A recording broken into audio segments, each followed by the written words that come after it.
ya está con nosotros el economista Ricardo López Murphy para analizar los hechos más destacados en materia económica estos últimos días. ¿Qué tal, Ricardo? ¿Cómo andás? Bien, muy bien. Gracias por venir.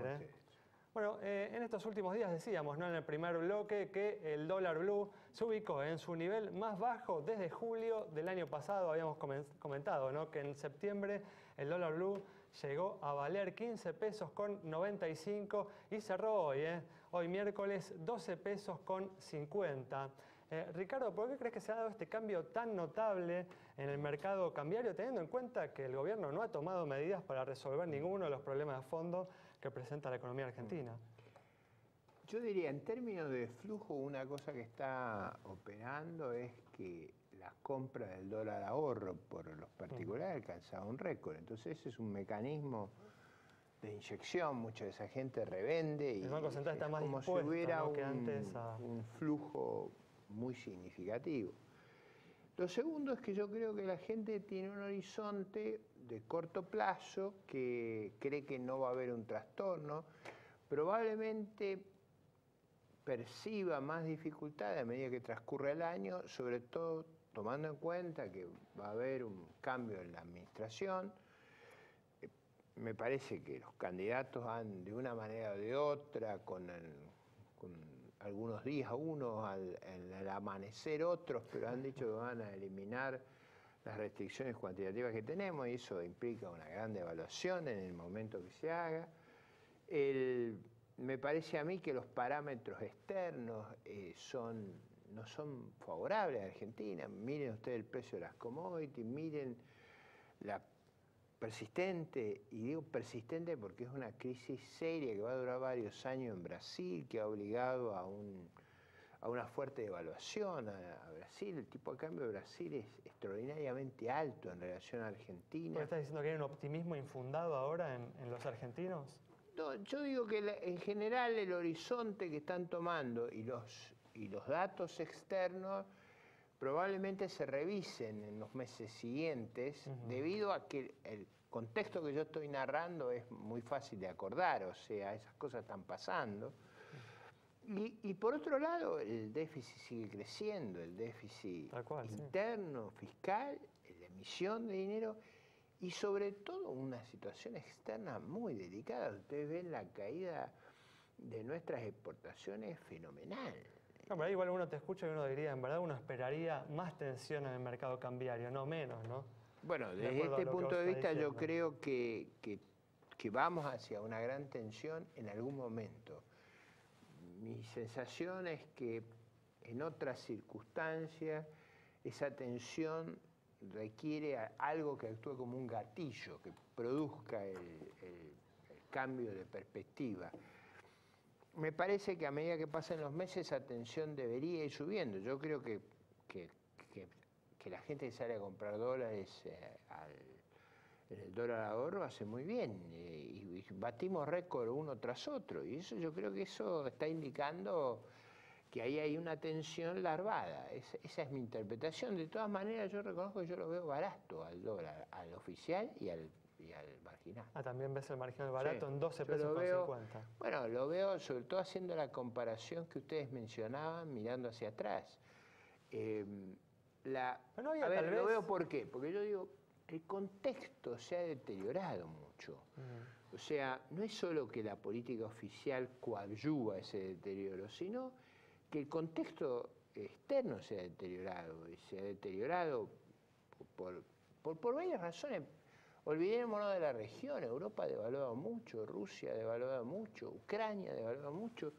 Todos esos países forman parte de nuestra clientela. Entonces yo digo, estratégicamente la Argentina, al revés de los otros países que han hecho correcciones cambiarias muy significativas, miren Colombia, no solo miren México, es decir, me da la sensación de que nosotros hemos quedado reevaluándonos respecto al dólar en términos reales, cosa que hasta donde yo sé lo hace el franco suizo, y no me animo a mencionar si hay alguna otra moneda en el mundo que haga eso. En ese contexto, por ahí habría que agregar la esperanza de que haya una suba de tasas de interés en los Estados Unidos ahora mismo, ¿no? A mitad de año ya hubo varios comentarios al respecto. Cada vez que pasó eso, Argentina le fue mal, ¿no? Porque los capitales fluyen hacia los Estados Unidos. Bueno, si eso ocurriera, eso agravaría. Yo ahí soy menos, digamos, estoy menos inclinado a enfatizar ese aspecto. A mí me parece no hay tantos capitales. La revaluación del dólar ha sido tan fuerte y eso produce, y ustedes lo señalaban en los bloques anteriores,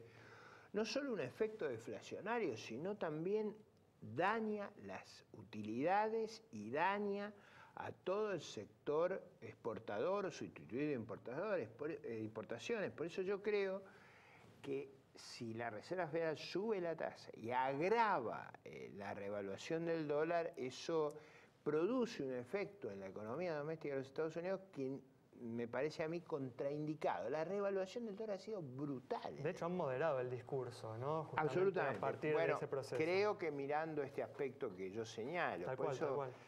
Yo diría que las tensiones sobre Argentina, más que de la tasa de interés mundial, van a venir del precio de las commodities. En eso me parece que hay una tendencia larga, de varios años por delante, donde no vamos a disfrutar de los precios excepcionales que disfrutaban en el pasado.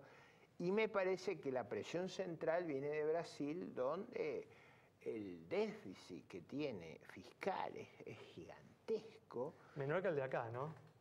Sí, pero con menos inflación también. Sí. Entonces eso se financia colocando deuda, y están colocando deuda de una manera extraordinaria, y al mismo tiempo tiene un déficit externo muy complicado. A mí me parece, yo no sé si ustedes han seguido la saga con cuidado, pero el ministro Levy a veces le enmienda la plana al presidente. ¿Ustedes se imaginarían en la Argentina un ministro que le enmiende la plana al presidente? Yo no recuerdo un caso así.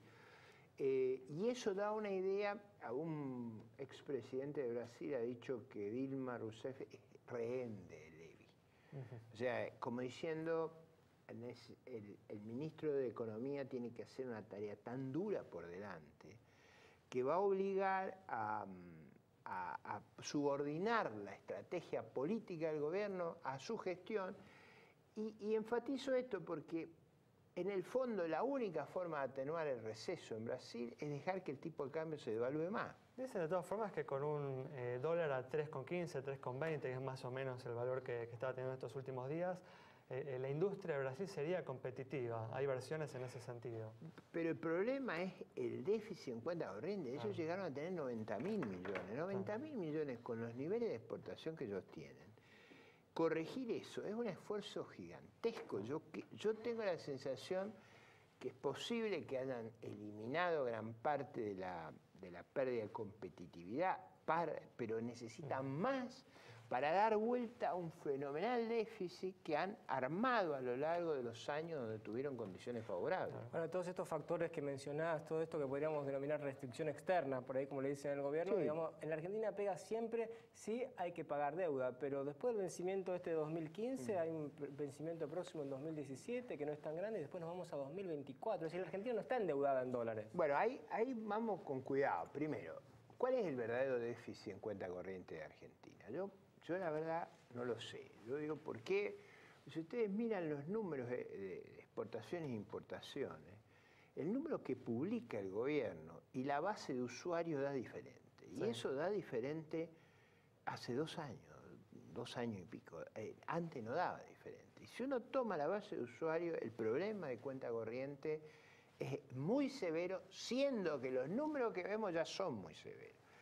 A mí me parece que acá, más que un desequilibrio de deuda, un desequilibrio de una economía que se basaba en altos precios de las commodities y en una moneda muy revaluada de su principal vecino. Esas dos cosas han desaparecido. Ese es me parece que eso de por sí nos genera una presión muy grande. ¿Por qué? Porque la única manera de recuperarnos hacia adelante que yo veo en materia de exportaciones es subiendo cantidades. Ahora, para subir cantidades, uno necesita aumentar la rentabilidad de los sectores exportadores. Y eso implica más tipo de cambio real. Yo no veo otra manera de hacerlo. Bueno, Ricardo, nos queda un minuto un poco para completar. Me gustaría que me comentes, le preguntamos a la gente, como veías en el bloque anterior, si creen que se va a terminar, ¿no? este mandato sin sobresaltos. ¿Vos cuál es tu opinión al respecto? Yo eso no lo sé. Yo digo, la masa de pesos que hay en el mercado, tanto en depósitos como en títulos de corto plazo, es fenomenal respecto a las reservas libres. Sí. Yo no recuerdo en los últimos 10, 12 años otro momento que tengamos esa magnitud de peso versus tan pocas reservas.